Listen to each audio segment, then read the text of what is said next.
Welcome to another installment of WGS-TV right here on YouTube.com/RussGamer and ZFXTV. I'm Double B Billy Boudreaux, and we're going to take a look at Friday Night Smackdown for the week of August 3rd, 2012. And we open up with the announcement from Vince McMahon on the brand new general manager for Friday Night Smackdown. It is Booker T, and I must say, not a bad choice in my opinion. Apparently, for the move.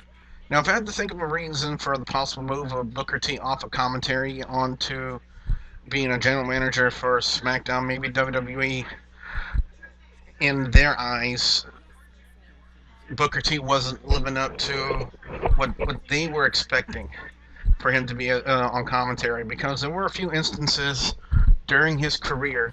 There are a few instances in his career where Booker T would join in on commentary, and he had a lot of golden stuff. And ever since he became a full-time commentator, it really didn't pan out too well. We really didn't get that golden stuff that we used to get from Booker T when he was an active wrestler. So I'm thinking this possibly could be a really good move for the WWE to move him off of commentary and off into a more active role in the show, being the general manager. And in the opening segment, we already had Alberto Del Rio come out to try to kiss up to Booker T, and then Sheamus came out, and we did receive the proclamation from Alberto Del Rio that he will not be wrestling another match until SummerSlam. Booker T had something to say about that, and said that he will be wrestling that night, and he will be going against the returning Randy Orton.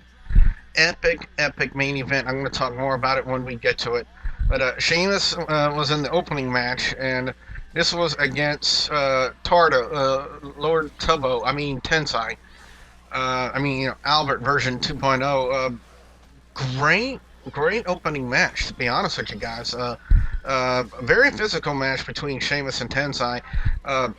At one point, there were welts going all over Tensai's body, and in fact, and at one point in the match, it really looked like Tensai's stomach was bleeding, when it was just a lot of huge red welt marks that were all over his stomach and his backside. So, other than that, really intense opening match. I thought both guys were great. I'm going to go 4.5 out of 5. Next up, we had Antonio Cesaro and Santino Marella. To me, I don't know if you guys caught this or not. Maybe it's just me. I don't know. But to me, it looked like Santino Marella. For those of you who are familiar with the term a mullet, the hairstyle mullet, it almost looked like Santino Marella has a mullet now. He used to have a monobrow, and now he's going for a mullet.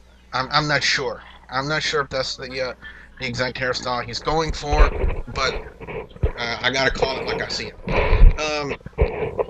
Anyway, Antonio Cesaro goes over on Santino Marella, and could this mean that they're possibly going to have a title match now, since Antonio Cesaro defeated Santino Marella? But then again, the WWE is really not putting too much stock in the United States title, but you guys have already heard me have a little bit of a rant about that, so I'm not going to waste your times and go over that exact same rant with you. If you guys want to hear what I have to say about the United States title, just go back and check out. I think it was on last week's Raw review. Last week's Raw review where I talked about it. As far as this match goes, Antonio Cesaro and Santino Marella, 3 out of 5 at best. Then next up, Booker T is in the back, and Eve comes out, and Eve wants to try to get a spot on Booker T's staff, and Booker T says, "Sorry, all positions are filled, but we'll get back to you on a later date." Teddy Long comes in, and he's happy to see Booker T, and he's happy to see him that he's the new general manager of Friday Night Smackdown, and Booker T offers him a position as the senior advisor to the general manager, and Teddy Long said he would accept it, and did it right in front of Ease, and he pretty much had to get the step in. That's all I can say. But the next matchup was a 6-man tag: Daniel Bryan, The Miz, Dolph Ziggler taking on Kane, Chris Jericho, and Christian. And note this, guys and gals: How fast has Chris Jericho turned face all of a sudden? I mean, technically he was kind of a hard face at best, but ever since he started doing this thing with Dolph Ziggler, he is just rapidly turned face. He's got that smile again. It's almost like Y2J is coming back, and a lot of people are figuring that this could be Chris Jericho going out, and finally retiring from wrestling, and you know if it's possibly this way, if it's possibly Jericho's final run in the wrestling industry. One might figure he want to finish the wrestling industry as Y2J, as a face, going out with a smile on his face rather than a scowl or a frown. So maybe I'm just putting my 2 cents out there for that. If you guys want to comment on it, you're more than welcome to. But as far as this match goes, really great 6-man tag match, and normally you don't see too many really good 6-man tag matches in the WWE today. But Daniel Bryan, Miz, Dolph Ziggler, Kane, Chris Jericho, and Christian. It was a really, really good, entertaining 6-man tag. Daniel Bryan did feature his brand new No No No shirt, which is exactly like his Yes Yes Yes t-shirt, which I have somewhere in the confines of the jungle, which is my bedroom. You guys can visualize that for yourself. But a great match. I'm really looking forward to seeing what they're doing with Chris Jericho and Dolph Ziggler.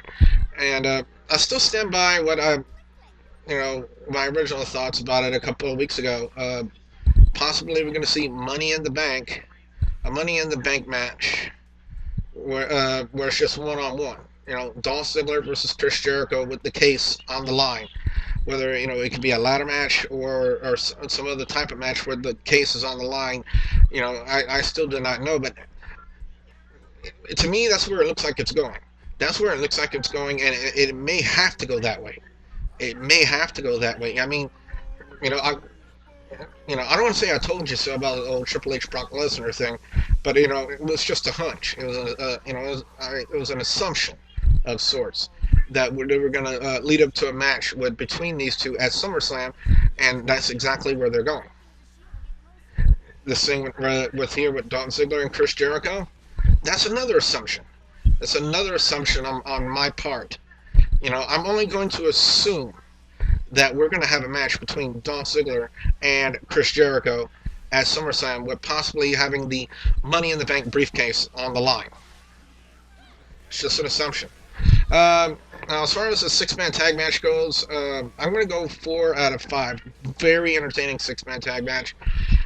Great match. The crowd was really into it. I loved it every step of the way. Now that I say that, I'm going to up my score. I'm going to go 4.5 out of 5.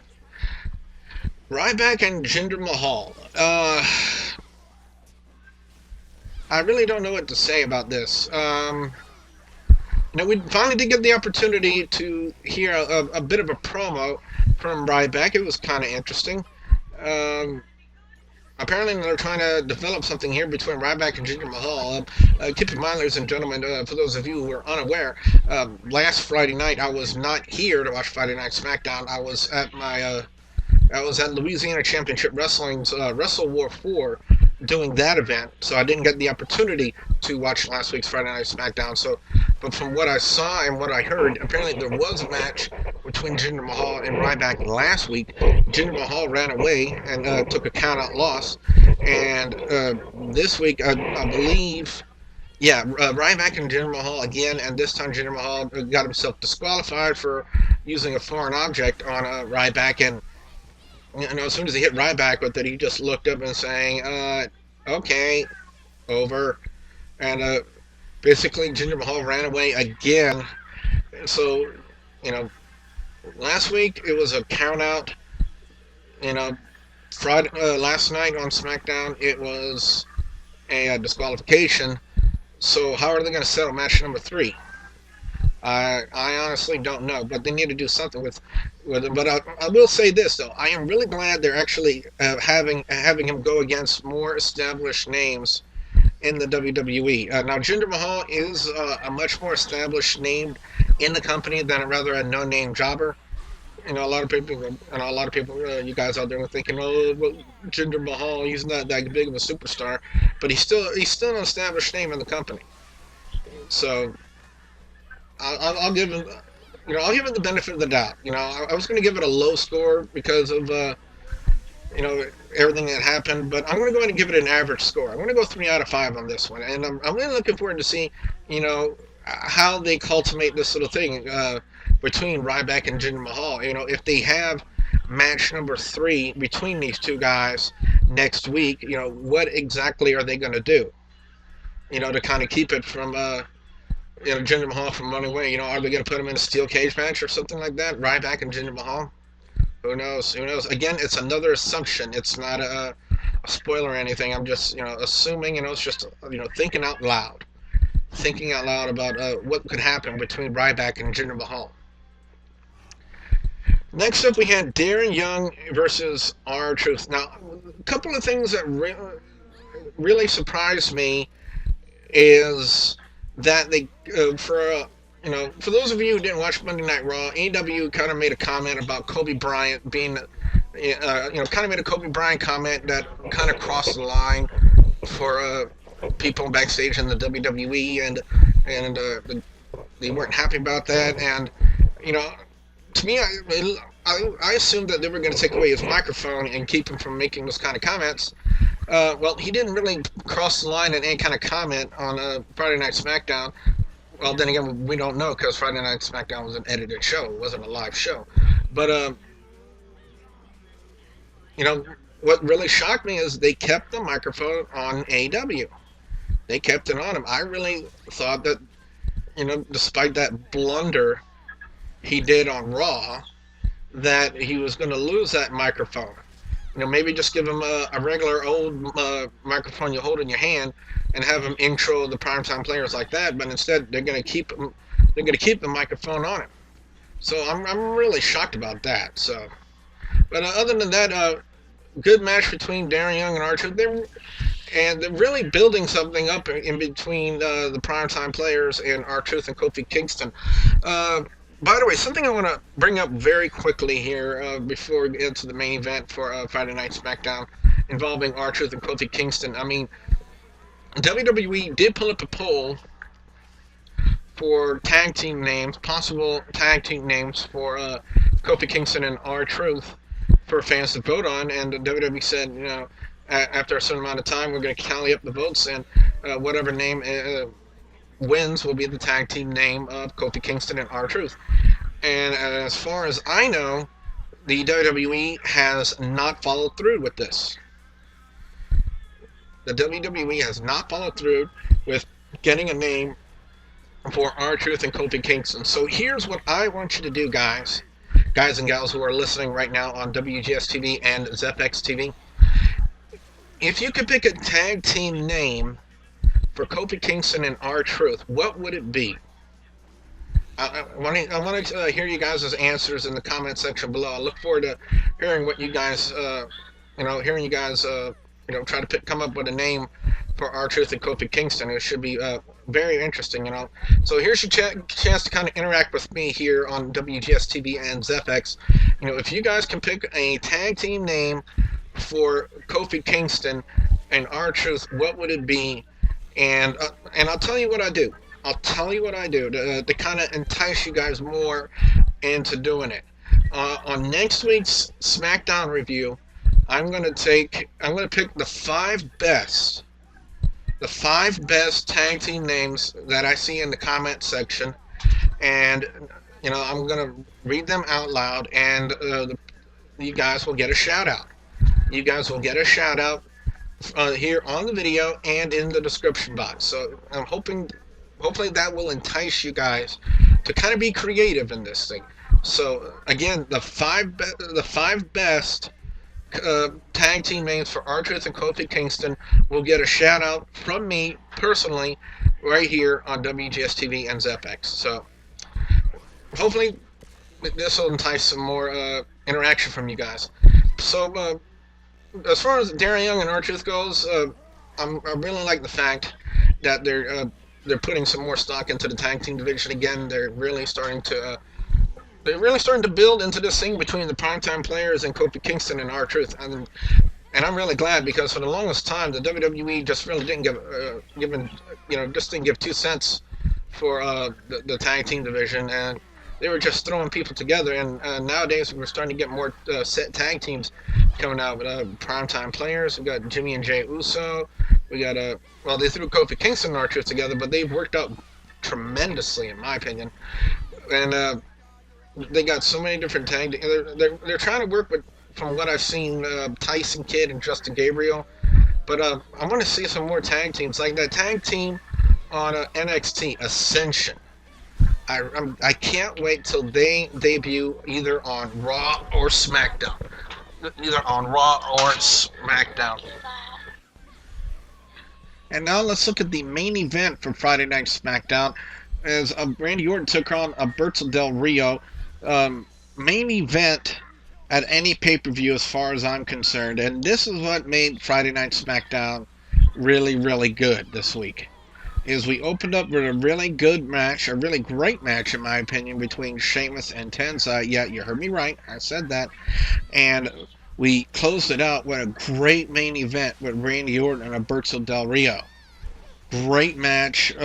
Both guys look really fantastic. A couple of things I wanted to point in on is, Randy Orton did get the win, and I think it was by count out, if I'm reading my notes correctly. Let me see my notes. No, it's by disqualification. Because of, oh yeah, that's true, of interference from Ricardo Rodriguez. I do apologize for not reading my notes ahead of time. I apologize about that, guys. But anyway, so Randy Orton gets the win, but as Alberto Del Rio was making his exit, we see Sheamus running from behind and throws him back in to the ring, and Randy Orton proceeds to RKO him. And but it's not his usual one-armed version. It was basically the diamond cutter in a sense. And ever since Randy Orton came back, it's the first two RKO's have really essentially been the diamond cutter. I don't know if it's something different, or Randy Orton's not, after all this time, after the 60-day vacation that he had, maybe he's just not feeling comfortable enough doing a one-armed RKO anymore. Who knows? Who knows? But as far as the main event goes, 5 out of 5. It was that good. It was that good to me. Overall score for Friday Night Smackdown this week, I'm going to go 4.5 out of 5. This was a really, really good Smackdown, in my opinion. I know I've probably got guys out there, especially guys here on YouTube, who might disagree with what I say, but hey, they can disagree with me all they want. We're all entitled to our own opinions. And as far as I'm concerned, I can voice my opinions on my channel as much as I want. And as far as I'm concerned, this was a good SmackDown. Booker T being named the new general manager and Teddy Long senior advisor, I thought it was really good. Love Sheamus and Tensai, I've said that already. The six-man tag was really, really great. I'm really interested to see where they take Ryback and Jinder Mahal from here. Again, like I said last week, it was a count-out last night on SmackDown. It was a disqualification. So what are they going to do to kind of cultivate this thing between Ryback and Jinder Mahal? Are they going to have match number 3 on SmackDown? And if they do, what are they going to do to counteract the countouts and disqualifications? Are they going to make it like no holds barred or steel cage match? I wouldn't go that far as to say a steel cage match for Ryback and Jinder Mahal for basically, where they stand right now in the company, 2 mid-carders at best. Maybe maybe an Extreme Rules match, maybe a Falls Count Anywhere match or something like that, and possibly. But a steel cage for Ryback and Jinder Mahal, I really don't see that happening. Again, I'm just thinking out loud here for the benefit of you guys listening in here on WGS-TV and ZFX, to kind of give you guys, my feelings on it and my thoughts on it. If I could if I could book Ryback and Jinder Mahal, if I were to book Ryback and Jinder Mahal on next week's Friday Night Smackdown, it would have to be with a stipulation of no disqualifications, no countouts, or maybe falls count anywhere, or a street fight. It would have to have that kind of a stipulation to kind of counteract the fact that Jinder Mahal has got himself disqualified and counted out the past 2 weeks in a row. So, again, just thinking out loud here for the benefit of you guys here. And Randy Orton and Bruno Del Rio, great main event. Great main event. So, what I want to know from you guys, in addition to everything I've said here, is what are your thoughts on Friday Night SmackDown this week? I'd like to hear from what you guys have to say. Please put your comments in the comments section below. Don't forget to like and favorite this video. Don't forget to subscribe to youtube.com/WrestleGamer, youtube.com/ZFXTV Network, and youtube.com/ZFXFame. So with that being said, I'm Double B Billy Boudreaux saying thank you very much for watching.